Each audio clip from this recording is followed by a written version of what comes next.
Good morning, good afternoon, good evening, no matter what time zone you're in, welcome back to Sip&Talk. I'm Sunny. Morning, everyone. I'm Joe. We have a fantastic show lined up for you.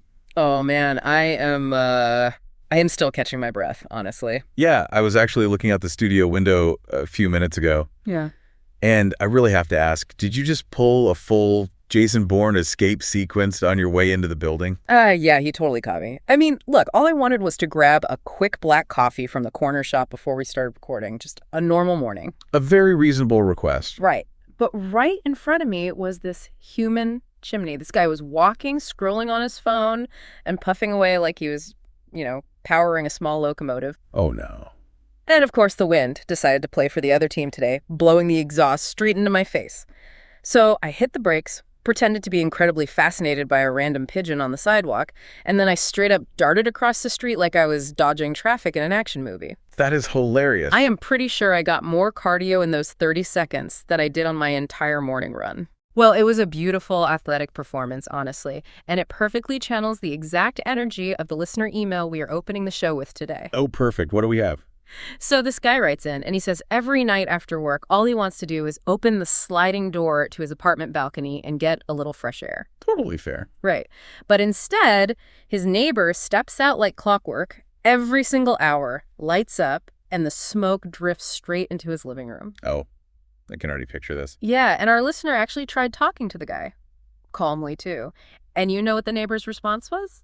Let me guess. Something like, it's my property, back off. Basically, he said, "It is my balcony. I am not in the hallway. Mind your own business." Wow. Now, our listener is literally wearing a mask inside his own apartment, and he says he is one more cloud of smoke away from losing it entirely. He wants to know, what on earth is he supposed to do? Man, this is the ultimate high-density city right-to-breathe war. You think you signed a lease or a mortgage for a private sanctuary, right? Mm-hmm. And then you discover that your lungs are trapped in a forced, non-consensual gas exchange with your neighbor's habit. It is so frustrating. It goes way beyond simple manners.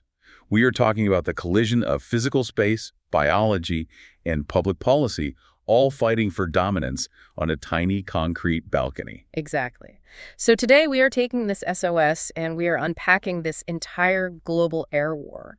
We have pulled data from the World Health Organization, massive epidemiological studies from The Lancet, and some federal health guidelines. Yeah, we are going to figure out why more than 1 billion people are still locked into this habit globally. We will break down the terrifying biological reality of secondhand and third-hand smoke and look at how governments around the world are legislating this invisible turf war. And most importantly, we're going to give you, our listener, a specific tactical battle plan to handle that stubborn neighbor. Yes, we are going to get you your balcony back, but before we figure out how to win that battle, we really need to zoom out and look at the sheer scale of the board we are playing on. Right, the demographics. Yeah. Why is this still happening everywhere? Because according to the tracking data we have from the WHO and the Lancet, global smoking rates are actually dropping. They are. We are down to about 20% of the global adult population. That is roughly 1 in 5 adults. Wait, hold on. If the rates are dropping, why does it feel like I am constantly dodging smoke clouds downtown like it is an obstacle course? That feels like a contradiction. Well, it is a denominator problem, really. What do you mean? So the percentage of people smoking is dropping, yes, but the global population base has absolutely exploded. So because of that sheer population growth, the absolute number of smokers on the planet is stubbornly stuck at a staggering 1.2 billion people. Wow, 1.2 billion. Yeah, and the map of who those people are is incredibly diverse. In Europe, for example, you have the highest female smoking rate in the world at around 17%. Then you look at China, and that one country alone accounts for roughly 300 million smokers. That is nearly 30% of the entire global total. And over in India, the market is heavily dominated by smokeless tobacco and chewing varieties. Meanwhile, Indonesia has an adult male smoking rate that is absolutely wild, over 60%. When we look at our own numbers here in the US or even over in Russia, we each account for roughly 2 to 4% of that global total. Okay, so it is basically like bailing water out of a leaky boat. How so? Well, we're successfully convincing percentages of people to put down the bucket and quit, but the sheer volume of population growth means the boat is still completely full of water, or, in this case, full of smoke. That is exactly the right way to visualize it. But here is the kicker. As our urban centers get more and more densely packed, those 1.2 billion people are being squeezed into tighter shared spaces. Right, we're living closer together than ever. Exactly. So those collisions, those moments where someone's habit drifts right into your living room, they're becoming an unavoidable daily friction point. Which brings us directly to the core biological issue for our listener. A lot of people use the defense of, hey, it is just a bad smell, the wind blows it away, stop being so sensitive. Yeah, you hear that a lot. But we are not talking about someone wearing too much cologne here. This is an invisible biological assault. The science on this is incredibly grim, to be honest. When we talk about secondhand smoke, we are talking about a cocktail of over 7,000 distinct chemicals. 7,000? Yep, and at least 70 of them are known proven carcinogens. The CDC and the WHO are completely aligned on this.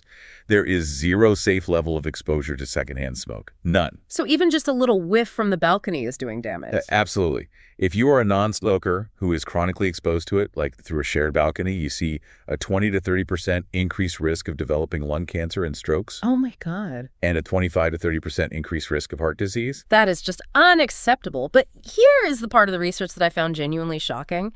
We intuitively think that the most toxic part of the smoke is the stuff the person inhales and then breathes out. Right, the mainstream smoke. Yeah.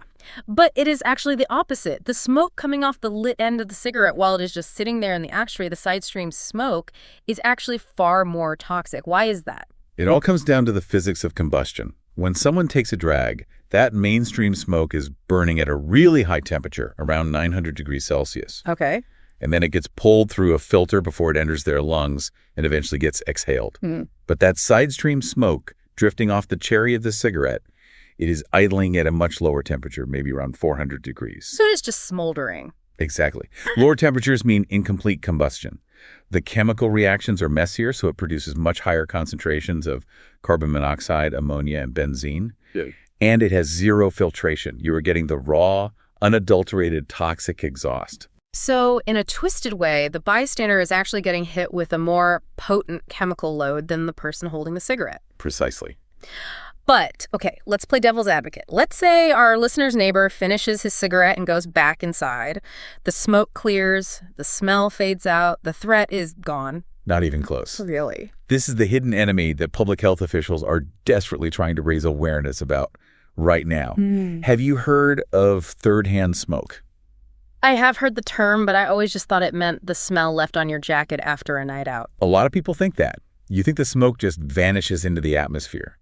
But the reality is that the heavy metals, the tar, the nicotine, they act like an invisible sticky dust. Yeah. They embed themselves into the porous surfaces of your balcony furniture, your living room walls, your curtains, the carpets, and even your clothes and hair. Okay, I have to stop you there because the mechanics of this are wild. It doesn't just sit there like normal dust, right? It actually changes. It is literally chemically mutating on your patio furniture. Yes.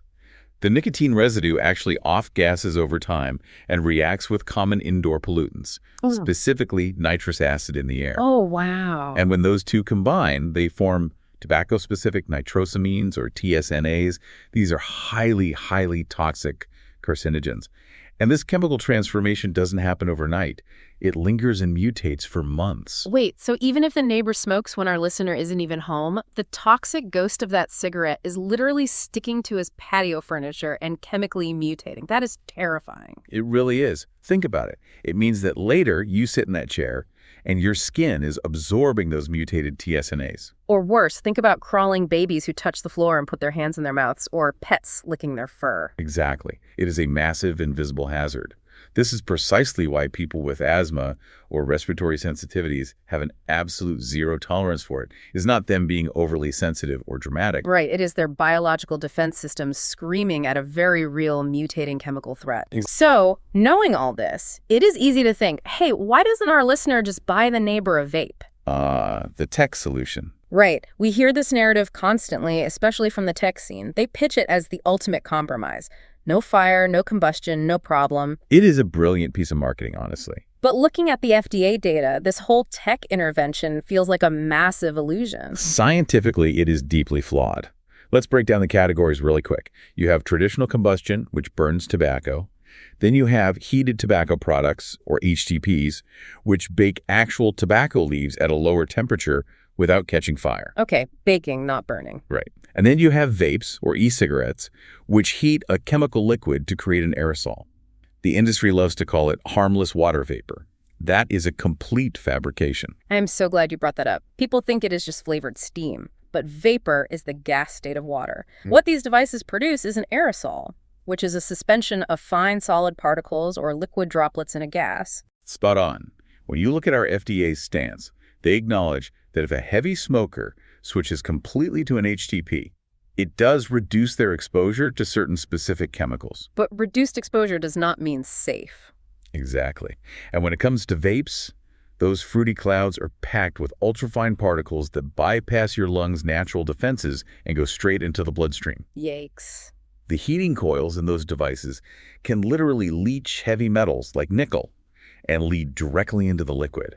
And of course, it is delivering highly addictive, concentrated nicotine. You know, it is exactly like Silicon Valley trying to patch a software bug, but they end up introducing a massive memory leak in the process. Oh, that's a great analogy. Sure, you removed the combustion fire, the original bug, but you just replaced it with a highly addictive heavy metal aerosol cloud. And you are still forcing the people around you to beta test your nicotine exhaust. The memory leak analogy is perfect, especially when you factor in what the medical community calls the dual-use trap. What is that? Well, the tech pitch was that these devices would replace cigarettes, right? In reality, most people rarely switch completely. What happens instead is they vape indoors, in their cars, or at their desks where they think they can get away with it. Because there is no lingering smoke smell. Right. But then they still go outside to smoke traditional cigarettes. So the overall nicotine addiction actually deepens. Buying the neighbor a vape doesn't solve the listener's problem at all. It just means our listener will be breathing strawberry-flavored heavy metals instead of traditional tar. Exactly. Which means we are back to square one, the zero-sum game of shared air. If the science unequivocally proves that none of this is safe for bystanders, how are governments actually managing this? It is a legal nightmare, honestly. It has to be, because balancing an individual's freedom to do what they want on their own property against someone else's right to unpolluted lungs is incredibly tricky. It is, and watching how different global players handle this is fascinating. Let's look at our model here in the U.S. We have a highly layered system of federal, state, and city laws. Our primary legal and cultural focus over the last few decades has been aggressively protecting shared indoor air. The government intervention isn't necessarily about banning the habit entirely. It is about establishing that clean, shared indoor air is an inalienable public good. You see this tension constantly in Washington. Like, remember when Trump was dealing with FDA flavoring bans for vapes a few years ago? Oh, yeah. It is a constant tug of war between industry lobbying, adult freedom, and protecting bystanders, particularly minors. Exactly. And while our layers of government are fighting over the indoors, Europe seems to be taking it outside entirely. They are moving into what public health experts call Generation 3 bans. Generation 3. What were the first two? Generation 1 was banning it indoors. Generation 2 pushed it away from building entrances, schools, and hospitals. Now Generation 3 is outlawing smoking in outdoor public spaces entirely. Parks, beaches, outdoor dining terraces. Wow, even at the beach. Yep. The legislative logic there is that even in an outdoor setting, if the human density is high enough, the smoke still creates an unacceptable negative externality for bystanders. But wait, if you ban it indoors and you ban it outdoors, you're essentially backing people into an impossible corner, which is why Japan's approach is so wild to me. Oh, Japan's model is amazing. They don't try to banish the smoker to the wilderness. They practice risk isolation. It is an absolute marvel of civic engineering. Their baseline principle is that public smoking is banned almost everywhere, including the streets. But They build designated smoking rooms that are highly ventilated and strictly regulated. And we are not talking about a glass bus stop shelter with an ashtray. Oh, no. These are heavily engineered rooms with negative air pressure systems. Meaning the air is constantly being sucked inward and filtered. Exactly. So when the door opens, the smoke physically cannot escape into the surrounding environment. They aren't trying to culturally exile anyone. They're just treating the smoke like a containment protocol. That is brilliant engineering, but it raises a pretty profound philosophical question. What is that? Well, in dense cities, clean air is no longer free. It is a scarce resource. But is Japan's method of putting people in a highly engineered negative pressure glass box the right way to balance freedoms? Or are we just treating them like a hazmat spill? It is a really delicate balance. But if you want to see pure efficiency in claiming back clean air, you have to look at Taiwan. What are they doing? Their approach has been relentless. Between 2008 and 2024, they managed to drop the rate of adult exposure to indoor secondhand smoke from 27.8% down to an incredible 3.2%. Wait, 27.8 down to 3.2%. That is staggering. How? They achieved that by relentlessly expanding smoke-free zones and enforcing them with severe strictness. They simply engineered the environment so that exposing a non-smoker became incredibly difficult to do legally. Well, that is incredibly effective. But let's bring all this global policy, engineering, and biochemistry right back down to our listener's apartment balcony. Right, because none of that helps them tonight. Exactly. Washington's regulations, Japan's negative pressure rooms, and Taiwan's zoning laws are amazing. But they do not help our listener tonight when that sliding door opens. How does he actually win this specific turf war? All right, we need a 3-step tactical plan. Step 1 is physical defense. Okay, gear up. You cannot control the wind, so you have to harden your own perimeter. Do not rely on just sliding the glass door shut. Smoke will instantly find the micro gaps. You need to buy an air purifier, but do not just buy a standard one. A regular fan isn't going to cut it. Not at all. You need one with a true HEPA filter to catch the particulate matter, and crucially, an active carbon filter. Why carbon specifically? Carbon works through adsorption with a D. It chemically traps the volatile organic compounds and gases that cause the smell and the toxicity. Next, go to a hardware store and buy weather stripping. Seal every edge of that sliding door to create a true physical barrier. I love it. Step 1, turn the apartment into a filtered bunker. But what is step 2? Because hiding inside forever isn't a long-term solution. No, it isn't. So step 2 is taking the institutional route. You need to leverage your homeowner association or your condo board. Right, getting the rules changed. Exactly. This is where American property law works in your favor. Many buildings are actively writing balcony smoking bans into their bylaws because of the concept of nuisance. Nuisance, like a legal term. Yes. In a multifamily building, smoke traveling through shared vents or drifting across balconies is a legally actionable nuisance that interferes with your right to quietly enjoy your property. Start talking to your other neighbors. Chances are you aren't the only one choking on this guy's exhaust. That makes total sense. If you can group together and petition the board, you can get the bylaws changed. Once the HOA bans it, it is no longer a personal feud between you and him. It is a structural rule of the building with financial penalties attached. It is the ultimate tragedy of the commons. His balcony is private, but the wind is a public transit system. That is a great way to put it. You can't control his habit, but you can control the condo board bylaws. Okay, what is the final step? Step 3 is empathetic communication. Empathy. For the guy telling our listener to mind his own business. I know. But if you have to confront him again before the HOA rules change, you have to stop making it a moral battle. Do not walk up to him and say, your habit is gross, you are being selfish. Because nobody likes to be cast as the villain in their own story. Exactly. The second you attack someone's character or their addiction, their psychological defenses lock down, and they will fight you just on principle. So what do you say instead? Blame the physics. Yeah. Blame the architecture. Say something like, hey man, I know this is your balcony and your space to relax, but the aerodynamics of this building are insane. It creates a wind tunnel that pulls every ounce of smoke directly into my living room, and it is triggering some serious asthma and allergy issues for me. Oh, that is incredibly smart. Then you ask, is there any way we can figure out a schedule? Or maybe you could smoke near the other edge of the railing.